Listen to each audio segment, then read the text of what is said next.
Good evening, everyone. I'm going to talk about cultural astronomy and religion. First, we have to start with the working definition of cultural astronomy, the study of humans and their relationship to the sky, mostly the night sky. So you have two subsets. You have to have humans, and you have to have the sky. Otherwise, you don't have a cultural astronomy research program. So I'm not the only cultural astronomer in the United States or in the world. There's actually a lot of organizations, and I've had to participate in their conferences over the year. And because of that, I've learned a lot about ancient people up to today and the relationship between the night sky and religions. It turns out that the sky is the house of the gods, but it's not the only house of the gods. Some gods live in ocean, volcanoes, or in the forests. People use this sky as the house of the gods for establishing lineages and authority, for creating social order, such as the civic day and calendars, and to control the future, such as predicting eclipses and doing divination. So here we have, let's see if I have a pointer. Oops, okay. No pointer, but you can see in the center is God's chair. This is from Eastern Europe, their picture of the night sky. And if you recognize any constellations, God's chair is actually Cassiopeia, which is the throne of Cassiopeia. So examples of establishing lineages and royalty, therefore establishing authority, are the Amazulu people of South Africa. Their name means people from the sky, and we know them as the Zulu. But some people say they come from not just the sky, but particular parts of the sky, such as the Pleiades. So the Dakota people of North America, we know where they're from, the middle of the United States, and the Torajan people of Sulawesi in Indonesia, both are groups that say that they come from the Pleiades. And a more modern example, in the context of royalty in Europe, we have Louis XIV of France, who says that he was the Sun King. So if you go to Versailles, he has the personification of the planetary deities, and he has a room dedicated to each one of them. But his room was the room of Apollo, which is the sun god. And above his chamber, at the top of his chamber, is Apollo driving the chariot, which pulls the sun across the sky. So I wanted to show you tonight, if we were not here, if we were on the National Mall, if you can see in this picture, just next to the west is the Washington Monument. So if you're looking west, a couple of hours from now, you'll see the red star Aldebaran, which is in Taurus, the bull, and that little cluster of stars to the right and slightly down, that's the Pleiades. So if you go outside, you'll see a little fuzzy spot, and that's the Pleiades. But perhaps you're used to seeing beautiful images like this of the Pleiades. This one was taken at Kitt Peak Observatory on the Tohono O'odham Nation outside of Tucson, Arizona. You're not going to see it like this. Even with binoculars, it doesn't look this beautiful. This is a telescope image. So Easter, which is coming up real soon, is actually astronomically determined. It is the first Sunday after the first full moon after the vernal equinox. In order to understand this coded language, you have to know something about astronomy. So here we have a beautiful celestial sphere. Okay.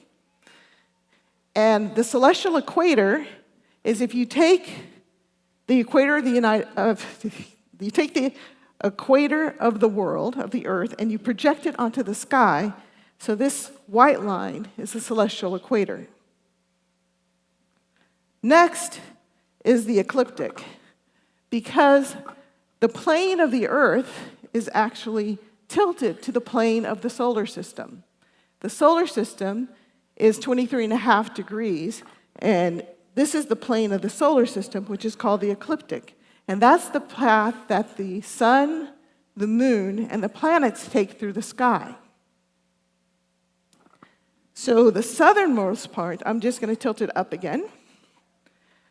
The southernmost part is over the Tropic of Capricorn, and the northernmost part is over the Tropic of Cancer. So if you live in the tropics, you're going to see the sun, the moon, and the planets pass directly overhead. But we live north of the tropics, so everything's going to be slightly to the south. So what does this look like on the horizon? So this is looking west, and the sun goes between, like I said, the Tropic of Cancer and the Tropic of Capricorn. But on certain days, it actually rises due east and sets due west, and those are on the equinoxes. So that would be the middle arrow. Now, I mentioned that Easter is connected to the vernal equinox because we're in the northern hemisphere, and the Romans were in the northern hemisphere. Vernal means spring equinox, which means March 21st. So, when is the next full moon past the vernal equinox? It's actually the next day, so it's the 21st, so that doesn't count. But the next month, the moon falls on April 19th, Friday, April 19th. So that is the first full moon after the spring equinox. So that means the first Sunday past that is Easter, which is April 21st. So that's how you calculate Easter using your astronomical knowledge. So just teaching about how Easter comes about every year, you can actually teach a lot about astronomy. So one of my colleagues, Manuela Inserti, provided me with this nice information, and you see the graphic moving at the top is the light in a mausoleum in Europe. So in general, the churches in Europe are aligned east-west, usually to the equinoxes, but they also have light and shadow play, such that certain parts are illuminated on certain days. So the top one shows around the equinox how the light comes in and hits the sarcophagus, what used to be the sarcophagus, but it's empty now. The lower left is around Easter again, and the light is actually illuminating a picture of Jesus Christ. In the lower right, we have the light illuminating a figure of John the Baptist on John the Baptist Day, which is around the 24th of June. So we don't know if form followed function or if the churches were actually set up to have this light and shadow, but they noticed that certain parts of the church were illuminated, and they took advantage of it, because if you're sitting there, giving your sermon on John the Baptist Day, and all of a sudden it lights up, it's pretty dramatic. So my research, I actually study the living. I don't study the dead. I study people living today, and I study people in indigenous, folk, and academic settings. I study how they use the stars and celestial bodies in their everyday lives, and the role of astronomy and astrophysics in our culture today. So part of that, I designed a survey because when I go into indigenous settings and I take information about their sky knowledge, what do I compare it to? We actually don't know what the general sky knowledge of various populations. So the survey is to fill in those blanks. However, when I did the survey, I had to have a control subject, which were the astronomers, because they should have more sky knowledge than everyone else because they're astronomers. But what came out, which was quite interesting, is that when we asked about their religion, they actually claimed religion. So contrary to the belief that astronomers are atheists and agnostic, it shows that there's a spread of religious traditions which they claim, including being atheist and agnostic. I also do work on diversity and astronomy, and I make films. I make films about diverse astronomers. Now, from my films, you would think that astronomy was very diverse, but it's not. It's the opposite. So the film on the upper left is Hubble's Diverse Universe, which profiles 6 African American and 3 Hispanic American astrophysicists. And the other film is Black Suns, which only profiles 3 of us, but there's maybe 4 other African American and African astrophysicists that appear in the film. These are both available. One, Hubble's Diverse Universe, is available on Amazon, and Black Sun streams on Vimeo. Another thing we do is, I'm actually a professor in South Africa, I don't know if you got that, at University of the Western Cape, and about 10 minutes away from our campus is an underserved community called Elsie Rivers High School, which is a Cape-colored high school, mostly Muslim. So we put together an outreach program in which we taught astronomy to their 11th graders for a term.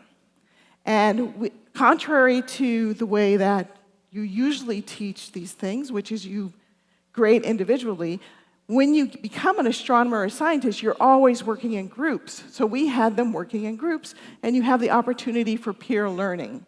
So over the course of that term that we taught, we saw a 23% improvement in their astronomy grades. So that was great. So here is the website. You can get on Cultural Astronomy Channel, and you can see some of our outreach activities that we did with Elsie River High School, and I wanted to show that. So, cultural astronomy and religion, these two are usually entwined in my research. Religion and celestial alignments are also extremely important, such as the calculation of Easter. The astrophysicists actually claim religion, which is a little surprising for some people. I have a lot of activities to diversify astrophysics, as well as teaching astronomy to religious communities. So thank you very much.